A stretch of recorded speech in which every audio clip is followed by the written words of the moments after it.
Now, the vote came just hours after a marathon news conference by President Biden to mark 1 year since his inauguration. He took questions for nearly 2 hours. Ed O'Keefe is at the White House with more on the story. Ed, was one of the longest news conferences people have seen.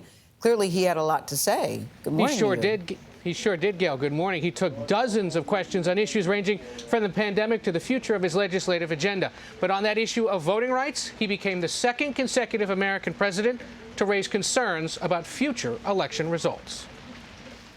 During his news conference, President Biden was asked if he believes this year's elections will be fairly conducted and the results legitimate, given that his voting reform bill didn't pass. Well, it all depends on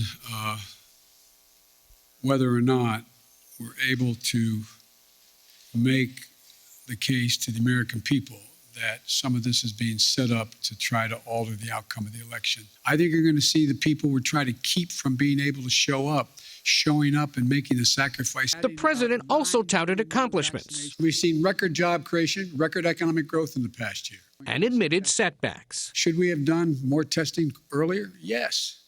But we're doing more now. The president is facing sagging polling numbers and doubts about his handling of the pandemic and inflation. On the pandemic, he asked for patience. Some people may call what's happening now the new normal. I call it a job not yet finished. It will get better. And addressed concerns about COVID school closures. We're not going back to closing schools. Schools should stay open. Since Congress failed to pass his sweeping Build Back Better plan, Biden now says, break it up. I'm confident we can get pieces, big chunks of the Build Back Better law signed into law.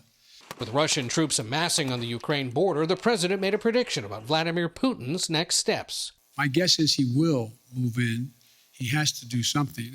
As for a potential American response, it's one thing if it's a minor incursion and then we end up having a fight about what to do and not do, etc.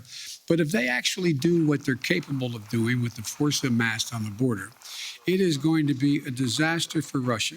The president's suggestion that a minor incursion might be acceptable earned strong criticism and concern from Republicans. The White House later clarified any invasion will be met with a swift, severe, and united response from the U.S. and allies. This is the most consequential thing that's happened in the world in terms of war and peace since World War II.